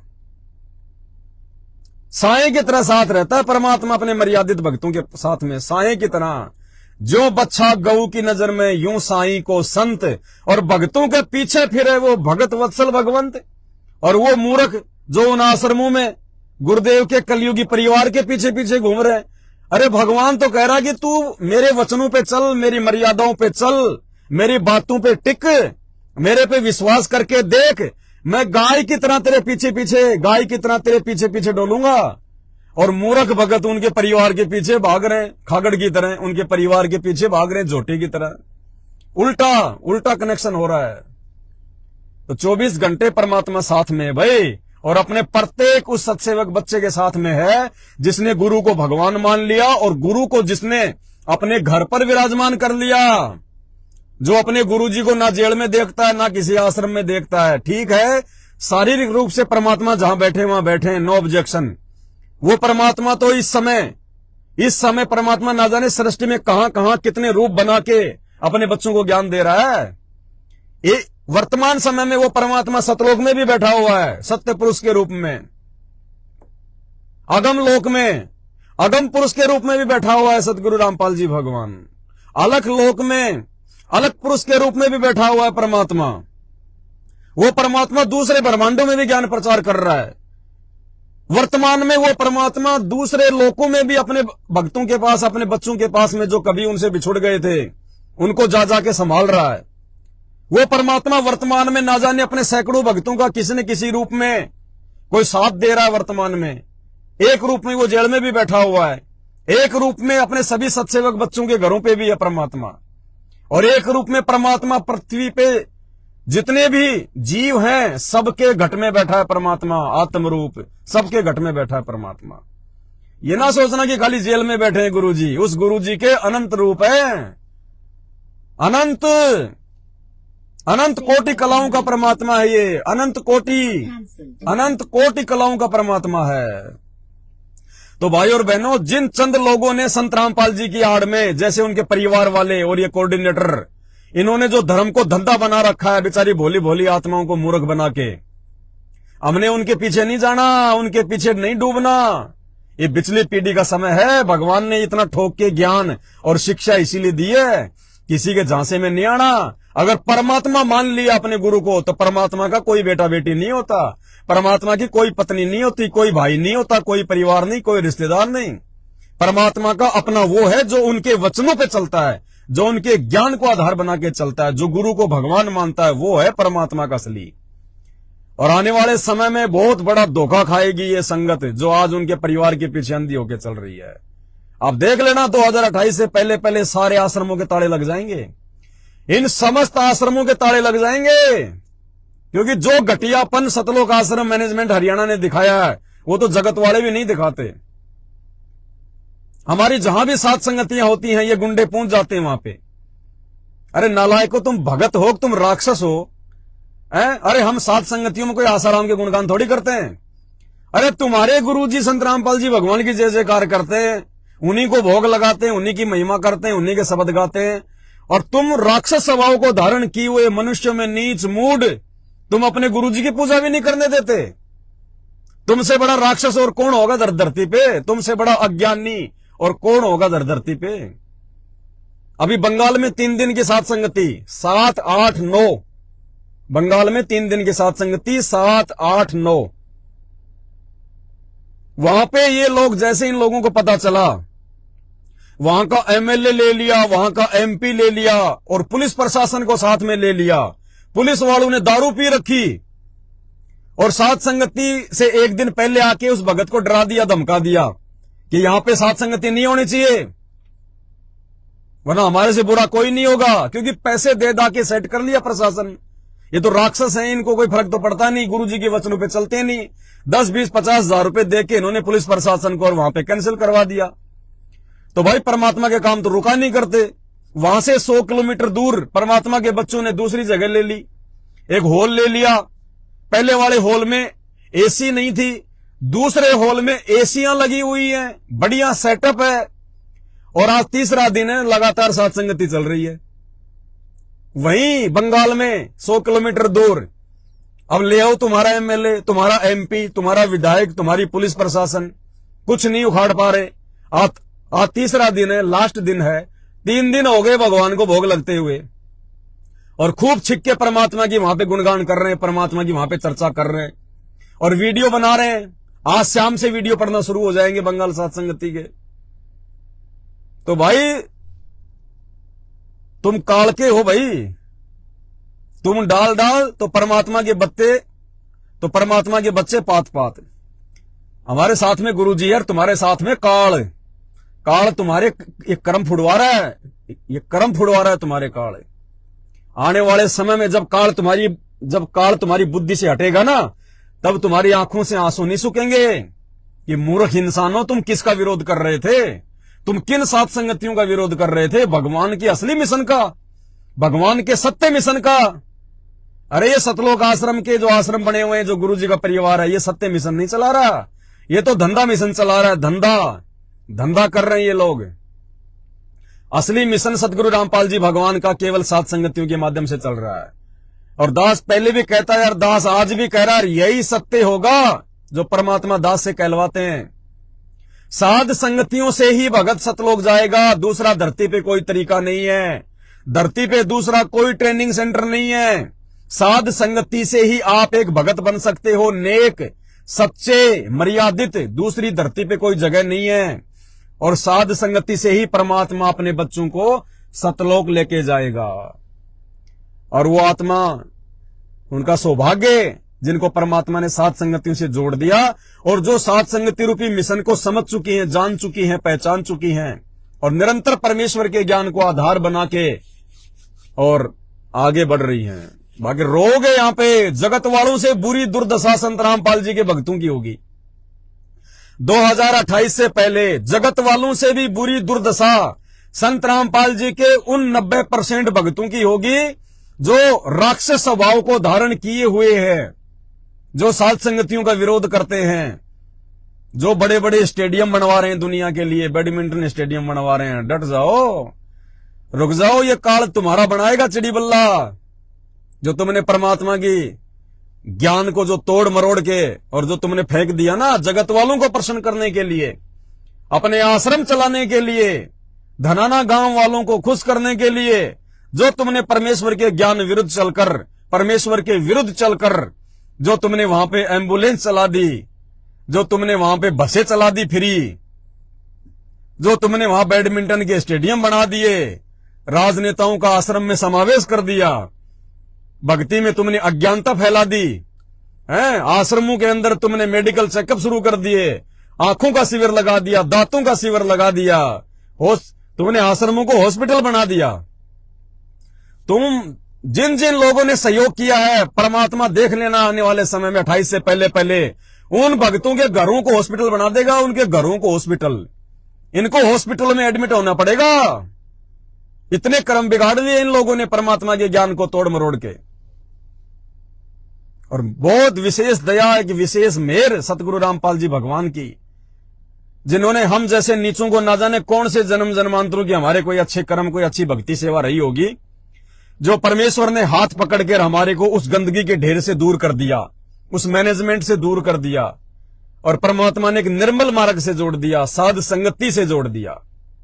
और भाई बहनों, साध संगतियों में अब हर जगह भटकने की जरूरत नहीं है, हर जगह मुंह मारने की जरूरत नहीं है। वैसे भी 2023 से, अब 1 नवंबर 2023 से उसी भगत के घर पे साध संगति होगी जो संभोग क्रिया से पूर्णतया दूर होगा, बिल्कुल रजोगुण से दूर होगा, जिसके घर में समुचित व्यवस्था होगी, भक्तों के लिए कोई असुविधा नहीं होगी, जिसका पूरा परिवार उपदेशी होगा, उसी भगत के घर पे साध संगति होगी। और ऐसे बहुत ही कम होंगे, इसलिए हर जगह साध संगतियां ना होंगी, और ना आपने हर जगह साध संगतियों में जाना है, क्योंकि परमात्मा ने जो संदेश दिलवाने थे, जो बातें आप तक पहुंचानी थी, जो मर्यादाओं की जानकारी आपको देनी थी, जो सही और गलत की जानकारी देनी थी, आप भाई बहनों तक पहुंच चुकी है, पुस्तकें बन चुकी हैं, सामग्री पहुंच चुकी है। अब आपने कहीं धक्के खाने की जरूरत नहीं है, वरना धक्के खाते रहोगे। एक समय तक साध संगतियों के माध्यम से यदि परमात्मा ने आपको भगत बनाया है, अब यदि आप देखा देखी में चलोगे, भागा दौड़ में चलोगे, आवश्यकता से ज्यादा भागा दौड़ करोगे, तो काल आपको अपने लपेटे में भी ले लेगा। ये भी ध्यान रखना, अति हर चीज की बुरी होती है। इसलिए अब वो समय आ चुका है, अब आपने साध संगतियों में ज्यादा जाने के बजाय, हर जगह साध संगतियों में जाने के बजाय, आपने ज्यादा से ज्यादा समय अपनी भक्ति को देना है, भक्ति को ज्यादा से ज्यादा परमात्मा के सुमरण को समय देना है। और परमात्मा ने कह रखा है कि कम से कम, अगर तुम्हें अपना बचाव चाहिए, कम से कम 1 माला डेली प्रथम मंत्र की और 5 माला सतनाम की, ये अपना नियम बना लो जैसे भी भाई। और आप साध संगति से जुड़े हुए हो, आप सत्सेवक हो, आपको परमात्मा ने दूसरे भक्तों से ज्यादा ज्ञान दे रखा है, आपको समझ दे रखी है, आपके साथ में भगवान है, इसलिए आपने भागा दौड़ी में मंत्र नहीं करने। ठीक है, कहीं आ रहे जा रहे हो अपना मंत्र करो, लेकिन हमने बैठ के शांति से परमात्मा को समय देना, हमने हर काम भागा दौड़ी में नहीं करना। ये तो परमेश्वर ने उन आत्माओं के लिए वाणी बोली है जो अभी ज्ञान को पूरी तरह से समझ नहीं पाए, जो अभी पूरी तरह से अपने जीवन के मकसद को समझ नहीं पाए।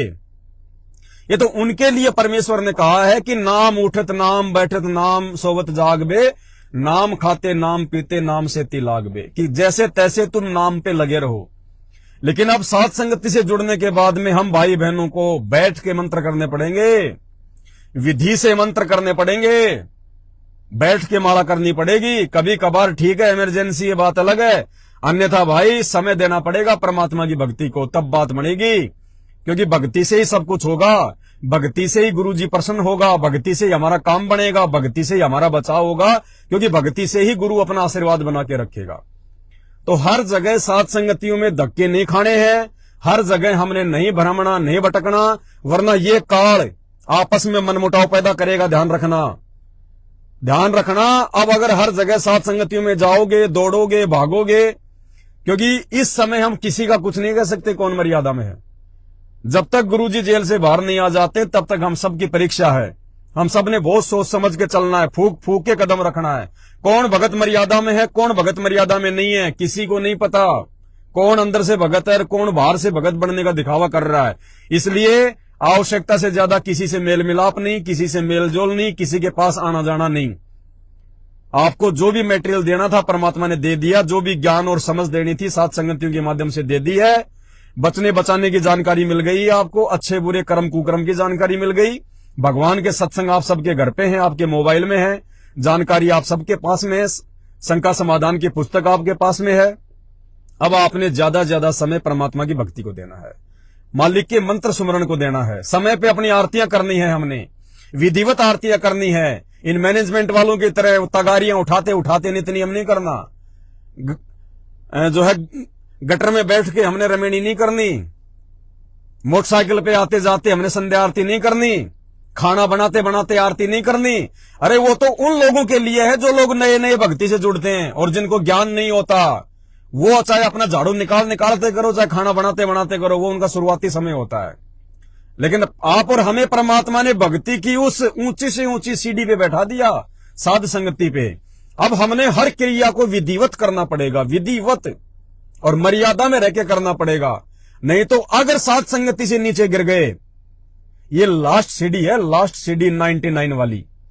अगर इस सीढ़ी से यदि आप मर्यादा तोड़ के या अपने गुरुजी को दुखी करके अपने किसी भी कर्म से यदि अब आप साध संगति से नीचे गिरते हैं तो इस युग में नहीं उठ पाएंगे।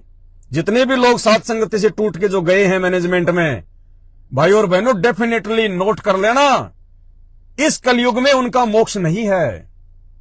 आप ये सोचो कि मरने के बाद उनको दूसरा जन्म दे देंगे, कुछ नहीं है। जन्म तो दो नहीं, उनको 100 मिल जाएंगे, लेकिन भगवान नहीं मिलेगा उनको। जो जो लोग साध संगतियों में जुड़ के, कम से कम जो लोग 6 महीने या 1 साल तक साध संगति में रहा और उसके बाद यदि वापस वो उसी मैनेजमेंट में जाके बैठ गया, भाई बहनों डेफिनेटली नोट कर लेना, ये मेरे नहीं परमात्मा की प्रेरणा से बोल रहा हूं आपको, मालिक के ज्ञान आधार से। इस युग में उस भगत का मोक्ष नहीं है, और ना जाने जब इस युग में नहीं है तो ना जाने फिर कब संभालेगा परमात्मा। कहते हैं जान बूझ साची तजे और करे झूठ से ने, जाकी संगत है प्रभु सौपन में भी ना दे। देखो सही और गलत की जानकारी हमें परमात्मा ने मानव शरीर दिया है, एक गधे का शरीर नहीं है। सही और गलत की जानकारी इंसान 1 महीने में कर सकता है, 2 महीने में कर सकता है, हद मार के 3 महीने में कर सकता है। यानी मेरे साथ में आप जुड़े हो, मेरे विचारों से आप मेरी पहचान करोगे। कहते हैं साधु शब्दा परखिए दुख पड़े घरनार, सूरवीर जब जानिए जब रण बाजे तलवार। यानी संत और भगत की पहचान उसके शब्दों से होती है, उनके वचनों से होती है। और शब्दों से पहचान करने के लिए 3 महीना बहुत होता है। 3 महीने में तो आदमी चाहे जिसकी पहचान कर ले कि ये कैसा आदमी है और कैसे इसके विचार हैं। लेकिन जो व्यक्ति 1 साल से साध संगति से जुड़े फिर चले गए, 2 साल से साध संगति में रहे फिर चले गए, 3-3 साल साध संगति में रहे, 4-4 साल, 5-5 साल जो लोग साध संगति से जुड़े रहे, उसके बाद भी जो लोग मैनेजमेंट में जा रहे हैं, तो वो लोग जानबूझ के साची तजी है। उन्होंने जानबूझ के साची तजी है। वो साध संगतियों में कोई जो है कमियां निकाल के नहीं गए, और ना कोई माई का लाल साध संगतियों में रति भर भी जो है वो कमी निकाल सकता। वो अपने राग द्वेष करके गए हैं, वो मान बढ़ाई के चक्कर में गए हैं, वो निंदा और बिंदा के कारण गए हैं, वो अपनी कमजोरी के कारण गए हैं। जरूर उन्होंने अपनी मर्यादाएं तोड़ी है, जो मर्यादाएं बचाने के लिए साध संगति में संदेश दिए जाते हैं। जरूर उन्होंने परमात्मा की मर्यादाएं तोड़ी हैं और उनके ऊपर काल का जो है वो दबाव बढ़ा है। उसके बाद वो लोग साध संगति से हटके उस कचरे के ढेर सतलोक आश्रम में गए हैं। तो 1 साल से लेके 5 साल तक जो लोग साध संगति से जुड़े रहे और उसके बाद भी जो लोग अब उसी कचरे के ढेर सतलोक आश्रम में जाके बैठ गए या साध संगतियों को छोड़ के चले गए, पुण्यात्माओं डेफिनेटली नोट कर लेना, इस युग में, इस कलयुग में अंत तक उनका मोक्ष नहीं है, क्योंकि उन्होंने जानबूझ के साची तजी है। और रोएंगे देख लेना, और रोना ये फिर जब मोक्ष नहीं होगा तो फिर क्या है। अगर मानव जन्म भी होंगे तो मानव जन्म में कौन सुखी है? जब भगवान की शरण में रहते सहते आप उनको नहीं पहचान पाए, और जब भगवान यहां से चला जाएगा उसके बाद आपको चाहे राजा का जन्म क्यों ना मिलो, दुर्गति है, दुर्गति, अकाल मृत्यु, दुर्गति। कब एक्सीडेंट हो जाए, कब लड़ाई झगड़े में मारा जाए, कब कोई भयंकर रोग लग जाए और मां के गर्भ में 9 महीने वो नरक भोगेगा हर बार। दुर्गति दुर्गति है, दुर्गति दुर्गति है। तो बस ये छोटा सा संदेशा था आप सभी भाई बहनों के लिए, परमपिता परमेश्वर के आशीर्वाद से। बाकी जो जो मेरे भगत भाई बहन साध संगति में जुड़े हैं और जिनका मकसद केवल इतना ही है कि मुझे तो अपना आत्म कल्याण करवाना है। चाहे कोई भगत मुझे गाली दे, चाहे मुझे कुछ भी कहे, मुझे भला कहे चाहे मुझे बुरा कहे, मुझे कोई लेना देना नहीं है भगतों से। मुझे तो केवल ज्ञान से मतलब है कि मुझे इनसे सीखने को क्या मिल सकता है, बस उसको अपने जीवन में मैं लागू करूं। ऐसा भगत जिसको 20 गालियां दे दो तब भी हाँ भगत जी कोई बात नहीं, भगत जी हो सकता है, भगत जी मैं ही नीच हूं, भगत जी मेरे कर्म फूटे हुए हैं, भगत जी मेरी गलती है, भगत जी। ऐसा भगत परमात्मा को प्यारा होता है। ऐसा भगत सात संगति में टिकेगा। ऐसा भगत सतलोक की यात्रा करेगा। और मान बड़ाई चाहने वाला, राग द्वेष फैलाने वाला, छोटी सी बात को समझाने बुझाने के बजाय उसको बड़ा करके पेश करने वाला, वो भाई नरक में जाएगा। नरक में, नरक मतलब इसी काललोक में रहेगा। तो अब हमने हर प्रकार से भगत बनना है, परमात्मा को प्रसन्न करना है। हमने अपने गुरुजी को देख के चलना है। हमारे गुरुजी को दुनिया ने कितनी गालियां दी, कितना बदसलूकियां की दुनिया ने हमारे गुरुजी के साथ में।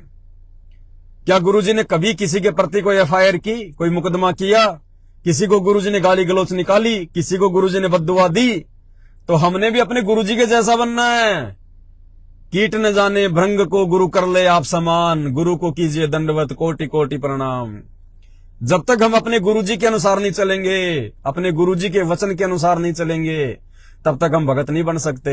और भाई वो भगत बनने का एकमात्र फॉर्मूला केवल सात संगति में है। दूसरा धरती पे कहीं नहीं है, चाहे कहीं भी धक्के खाते रहना।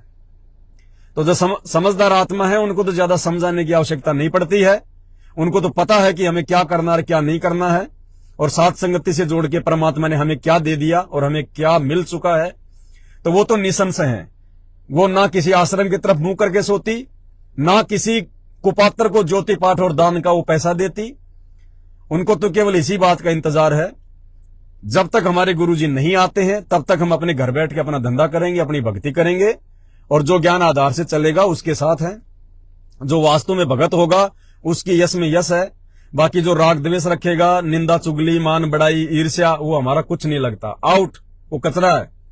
और जिस दिन हमारे गुरुजी बाहर आएंगे और जिस भी आश्रम में आएंगे, जिस भी भगत के घर पे आएंगे, जहां भी आएंगे, जिस भी स्टेट में जाएंगे, जिस भी देश में जाएंगे, जहां धरती पे हमारे गुरुजी के पैर पड़ेंगे, उस समय हम अपने परमात्मा से मिलने जाएंगे, अपने गुरुदेव का आशीर्वाद लेने जाएंगे। और उस समय जो आदेश हमारे गुरुजी हमें देंगे वो हमें स्वीकारी होंगे। उससे पहले गुरुजी का सत्संग ही हमारा आदेश है। गुरुजी का सत्संग ही हमारा असली गुरु है। ज्ञान ही हमारा असली गुरु है। बाकी गुरुजी के परिवार के चक्कर में, किसी बहुत बड़े भगत के चक्कर में, किसी कोऑर्डिनेटर के चक्कर में, ये मूर्खों के काम है, बेबुद्धि लोगों के काम है, ज्ञान आधारी भक्तों के काम नहीं है। तो इस प्रकार से जो व्यक्ति इस ज्ञान मार्ग पे रहेगा वो टिक पाएगा। अन्यथा काल भाई साहब कान पकड़ पकड़ के ले जाएगा, 28 तक कान पकड़ पकड़ के। अभी साध संगतियों में भी बहुत छटनी होनी है। साध संगतियों में भी छटनी होनी है, क्योंकि साध संगति में भी राग द्वेष करने वालों की कमी नहीं है, ईर्ष्यालुओं की कमी नहीं है। हमें नहीं पता, मुझदास को नहीं पता कि साध संगति में कौन क्या कर रहा है। ठीक है, दास को कोई अगर गलत दिखाई देता, दास उसके मुंह पे बोलता उसी समय।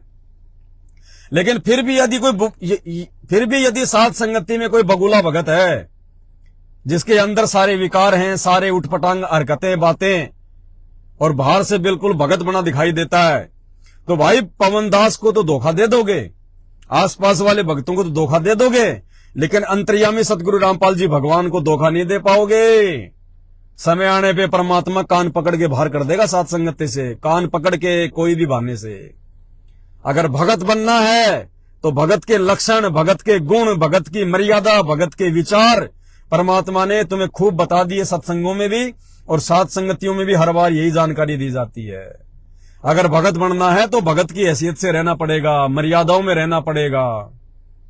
लगना चाहिए कि ये संत रामपाल जी का भगत है। अगर 100 जगत वाले आदमी खड़े हैं और एक यदि उनमें भगत है तो लगना चाहिए कि ये संत रामपाल जी का भगत है। उनकी तरह टोरे से रहने वाला, गहने गाठी पहनने वाला है, ऐसी बद्दी बद्दी कटिंग कराने वाला, फ्रेंच कट रखने वाला, ये संत रामपाल जी के भक्तों के लक्षण नहीं है। लगना चाहिए कि बंदा संत रामपाल जी का भगत है, ये संत रामपाल जी की चेली है, संत रामपाल जी का चेला है, लगना चाहिए उसको ऐसा। अभी 5-7 दिन पहले की बात है, एक बहन है हमारी, उन्होंने संकल्प ही नाम दीक्षा ली, संकल्प नाम दीक्षा। और इतनी दृढ़ हो गई वो ज्ञान पे, सात संगति से जुड़ गई थी, शंका समाधान की पुस्तक पहुंच गई और पूरा परिवार उसका अनुपदेशी, और उसने सब कुछ उतार दिए, गहने वाणे, टिक्की बिंदी सिंदूर, कुछ नहीं, सादा कपड़े बिल्कुल। अब घर में उसका विरोध बढ़ गया, क्योंकि ये तो 36 का आंकड़ा है, होना ही होना है। बहुत विरोध हुआ, बहुत विरोध हुआ, बहुत सहन किया बहन ने। अंत में नौबत ऐसी आ गई, घर वालों ने निकाल दिया तो बहन वहां से उठा के थैला चल पड़ी अपने परमात्मा के भरोसे, और अपनी किसी भगत बहन के अपने जो है मतलब की मायके आ गई। अब मायके वाले भी वैसे ही अंडा दारू मांस खाने पीने वाले, वो भी परमात्मा के नाम से नफरत करते, वहां से भी बहन को निकाल दिया। वो बहन अपनी किसी बहन के पास चली गई, बहन ने भी नाम ले रखा है संकल्प, उसके पास रहने लग गई। अब पीछे से आपस में उसके मायके का ससुराल वालों का जो है वो वैचारिक युद्ध शुरू हो गया, क्योंकि दोनों जगत वाले, दोनों काल प्रेरित। बहन ने तो मना कर दिया कि भाई मैं तो नहीं रहूंगी बिल्कुल भी, मुझे तो भक्ति करनी है।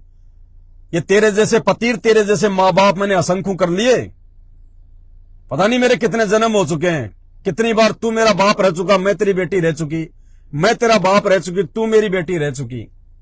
ऐसे पति ऐसे बाप मैंने असंख्य जन्मों में बहुत देख लिए। अब की बार मुझे तो मेरा पीछा छुड़वाना है, ज्ञान समझ में आ गया। अब उसके बाद में लगे भागने दौड़ने, बहन को ढूंढने, कहां है, क्यों चली गई। मालूम पड़ा कि वहां रह रही है अपनी बहन के पास में।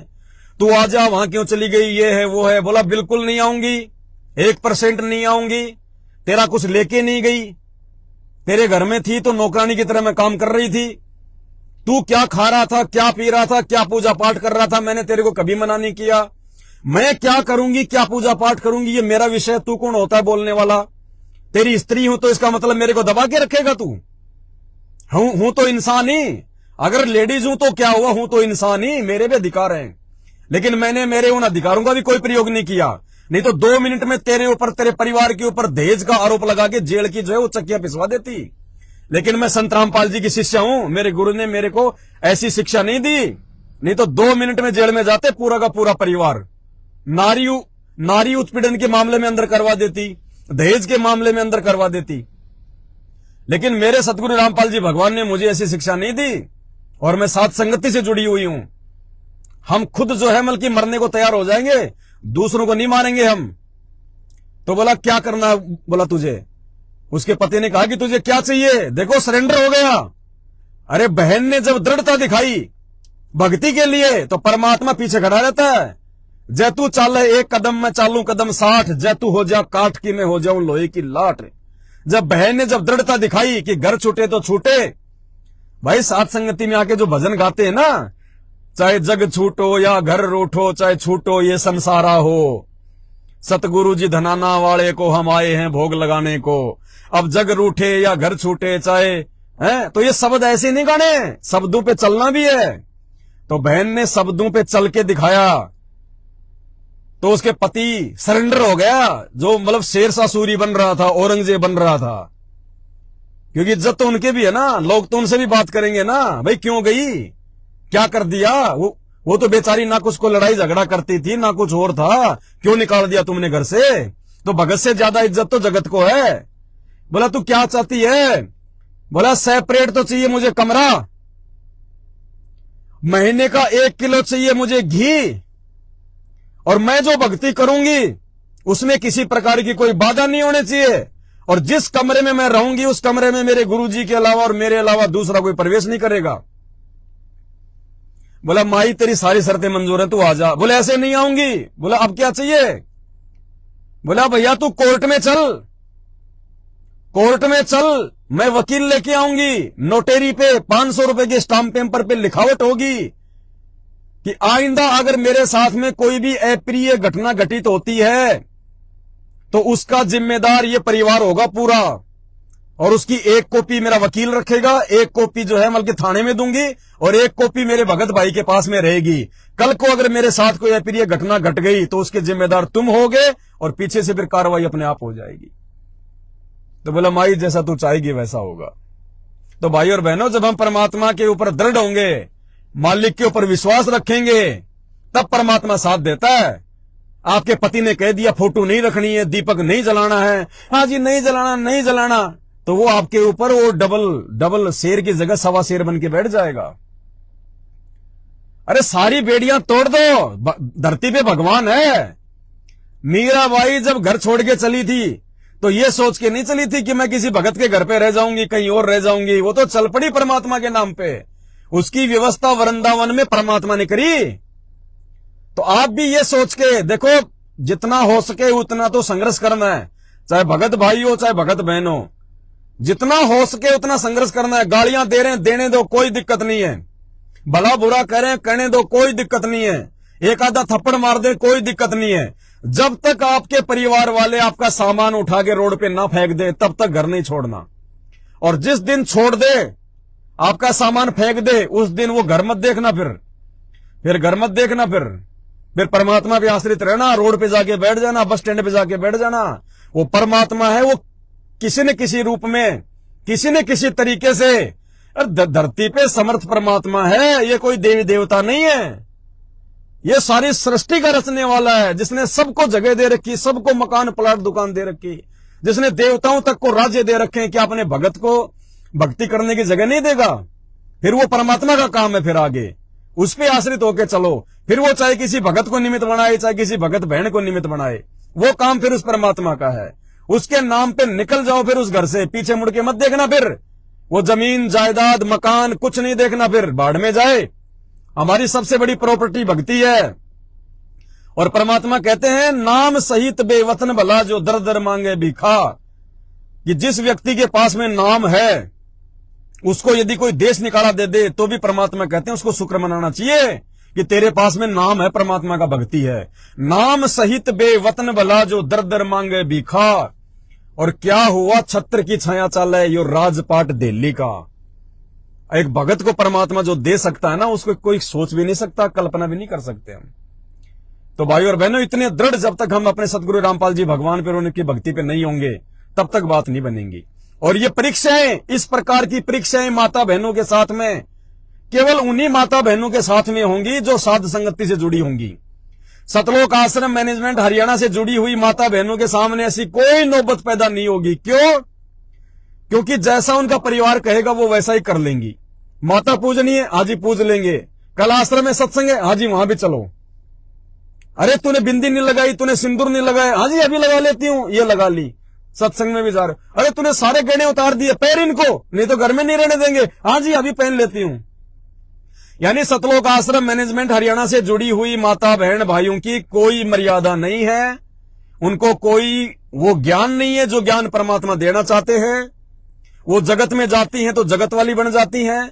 घर में कोई शादी ब्याह रिश्तेदारी में है तो सज धज के बिल्कुल हार श्रृंगार करके वो जगत में जगत की तरह, और भक्तों में और सत्संगों में भगत बन के चले जाते हैं।